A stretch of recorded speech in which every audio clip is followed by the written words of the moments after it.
So, what do you think the problems are with what the academic world has become? So, what the academic world has become is a process that has been going on for a while. And I don't really want to go into the exact sources of why we have, I don't know, 20 to 30 students in a single classroom by age and so forth. It's not really important to me how we get there. And in general, it's not really important to me how we get to any kind of state of disorder. The issue is that it's disordered because originally you went into a direction that was fundamentally disordered. All right. So this is where it's always helpful to think about the roots and the branches, the fundamentals and the periphery. Um, so the thing is, a lot of people, they never maybe had the right model to begin with. And then so they keep moving into some kind of direction, they keep drifting, or they purposely go into a wrong direction, and then they're in a bad place. And it turns out this is completely dysfunctional. Another thing is that maybe at one point you did have a functioning order, and then you decided, maybe arrogantly, maybe ignorantly, whatever the cause, you decided to move away from it, right? So to me, once you move into the wrong direction, it's not really concerning to me, okay, this happened this year, that happened this year, this idea came from Prussia, this idea came from England. That's not really important. So let's just talk about what academia is like now, why it's wrong, and what we could do to fix it. In other words, what's the correct model? Okay, because whenever we're talking about fixing it, we don't want to just kick the can down the road. We don't want to just do something temporary that makes sense in this current framework when the framework itself is wrong. Okay, so what is academia like and why is it dysfunctional? Academia is essentially functions more or less like a cult. Okay, in the sense that uh, and this is particularly true for the humanities. Basically, what happens is that you're taught a certain way of thinking, and some parts of it might be true, and some parts of it are obviously not true, right? So some of it corresponds with truth, some of it doesn't, but the way that it actually functions, that is what is actually uh, cultish. It's cultish in the sense that it's not really interested in objective truth. It's really interested in passing down its own kind of system of authority, its own kind of lineage of authority. And that I think is really the crux of why it's so dysfunctional. And so seeing through this lens, you can kind of understand how all of these things that seem to be random problems with academia actually ends up working towards a more cohesive direction that is flawed. All right, so let's break this down. The first problem I have with academia today is that it is all about grades. And if you think about grades, they have no objective merit, none whatsoever. So you could be somebody who goes to undergraduate at, say, Stanford University, and you're obviously very intelligent to get into there in the first place. Well, the problem is once you're there, it's very easy to get A's. It is notoriously easy to get A's.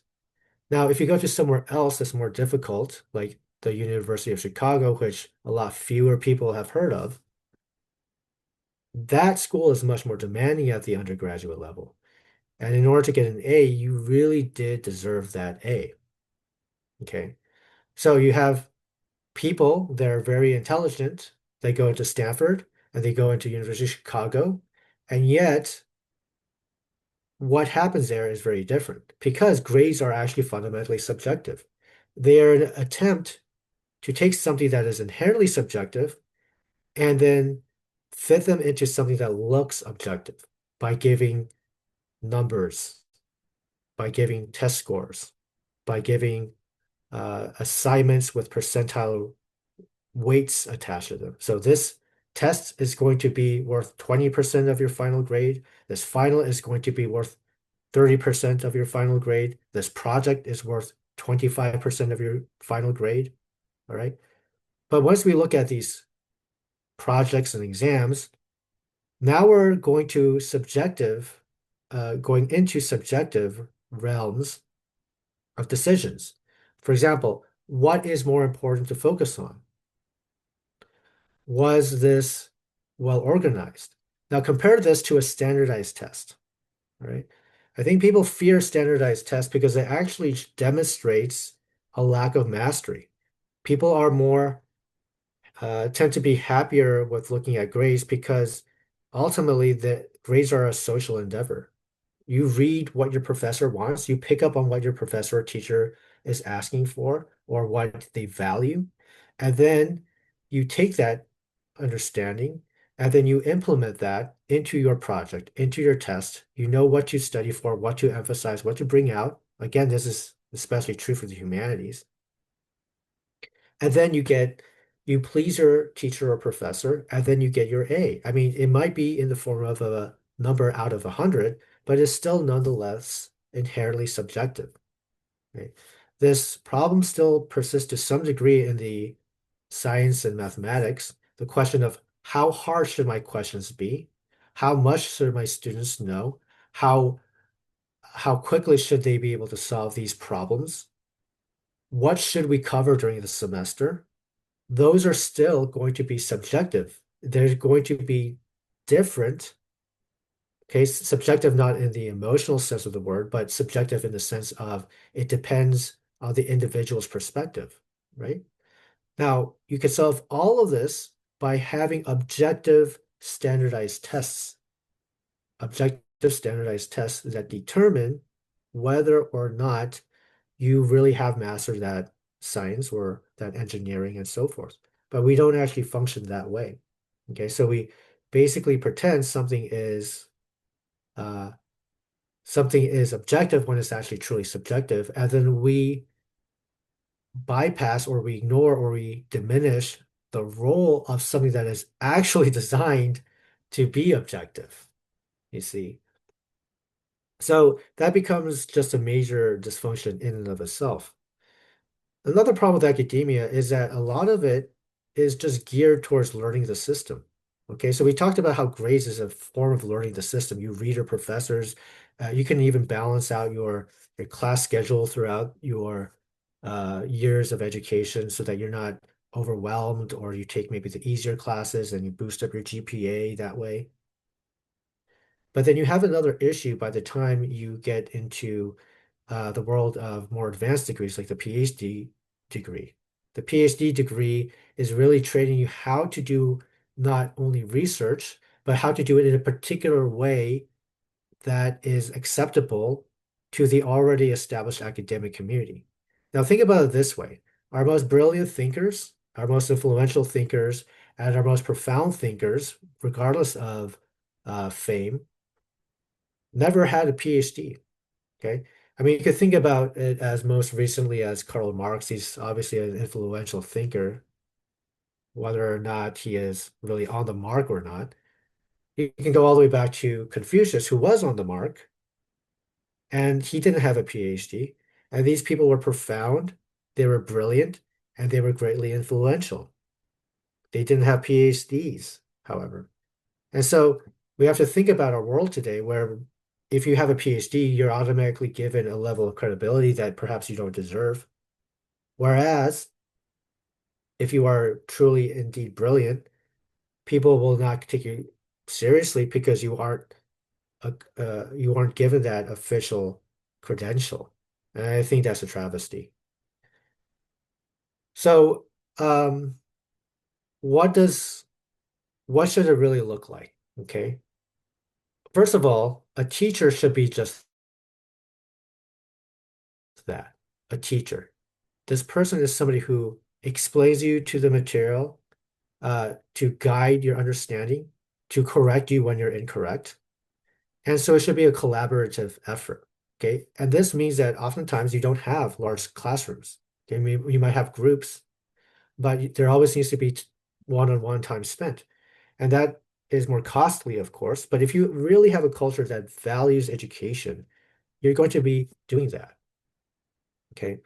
Teachers, if they give, they should never give grades. Grades should never be taken seriously at all. It should just simply not exist.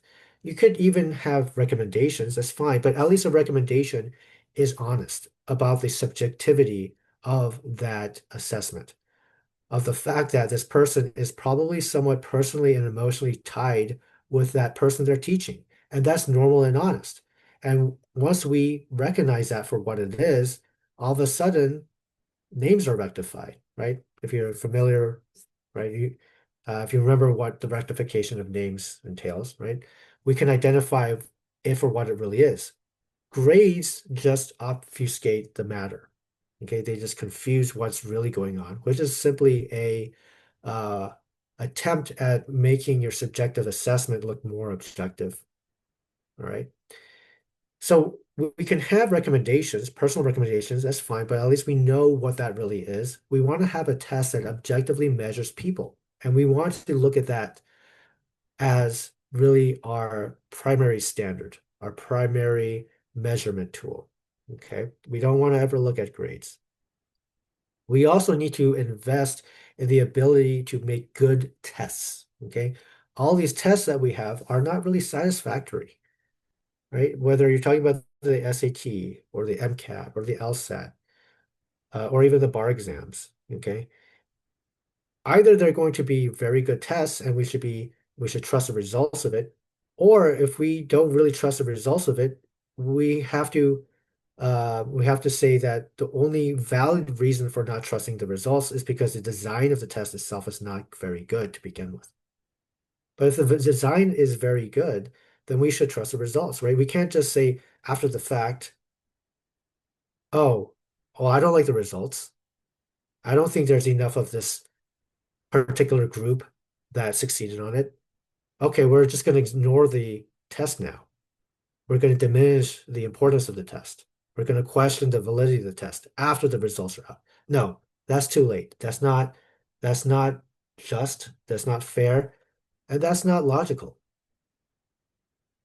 So when we're looking at how to fix academia, what we want to do is have a way of to objectively measure. So back in the days where they in China, in Korea, in Vietnam, where they would use a test to see who was eligible to be part of governing, they would design a test and they would put a lot of effort into each iteration of a test and to the grading of the test. And it was double blind and it was well designed. It was well structured. I mean, it was a humanities test in a sense, but you were asked to do uh, certain things like to discourse on philosophy, to write poetry, to to design policy. Okay, and all of those are very directly pertinent to your ability to govern, right? Because the poetry is about your virtue, that you really do believe in good culture, that you do believe in helping the people, that you do, in fact, want to do what's right, that you have a sense of integrity, right? A sense of loyalty. Your ability to come up with policy has to do with your logic and your reasoning. Your ability to discourse on philosophy tells you that you are a deep moral thinker, right? These things are actually pertinent, okay? And that's different from example, for example, testing perhaps random pieces of vocabulary on your SAT. That's different from, you know, um, trying to go ahead and examine whether somebody can do a novel math problem um, on the SAT, right? If you have problems with these sorts of questions, then you should just remove them. If they don't tell you what you really need to know, for example. Okay.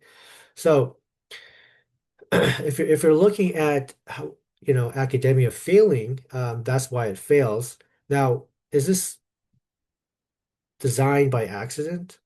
Um, I would I would say so. I think the bigger question to say is, how does this fail our society overall, right? Because it's frustrating as a student to go through the system when you're trying to advance your career ultimately.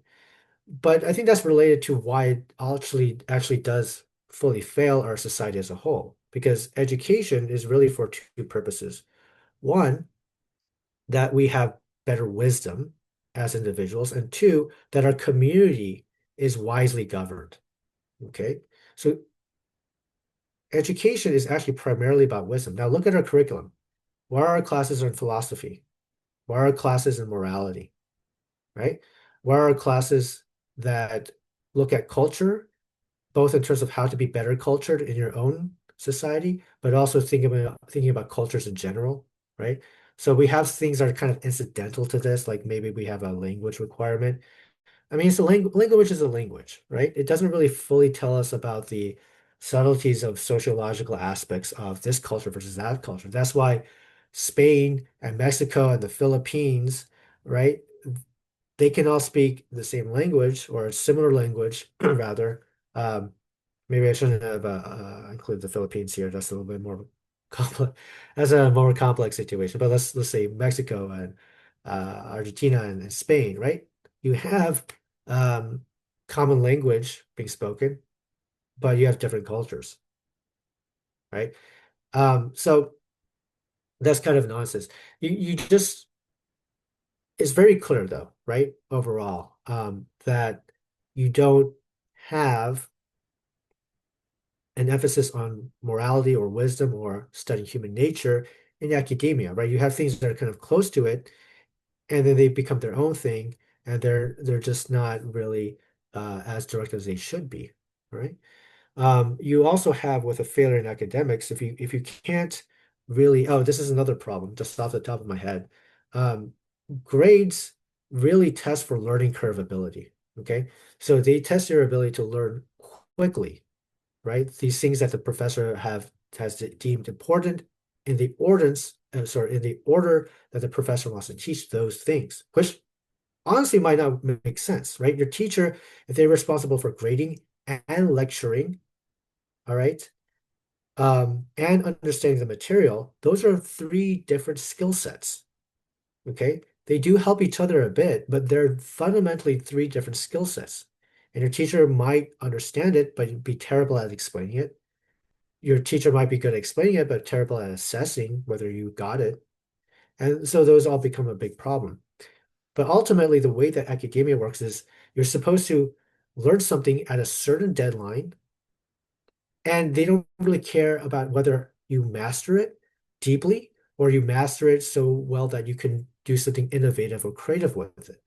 So you have all these people with these PhDs, but they might not be very good innovators. They might not have mastered truly the subject. And so by the time they are going to advise the elected officials, they're going to be very lackluster. So we have a society that is the way it is because one, our education system does not emphasize wisdom.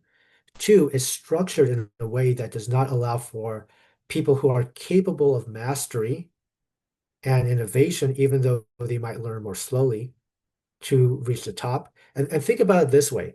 It is really unlikely that somebody can quickly learn something and ultimately master it, right? Because if you do something quick, it's not going to be really refined. It's not going to be really solid, right? Anything that you do quickly is almost necessarily going to be flimsy, right? So that applies to your learning. So by emphasizing something like grades, what you do is you lose out on all the people who are slow learners, but deep masterers of the subject.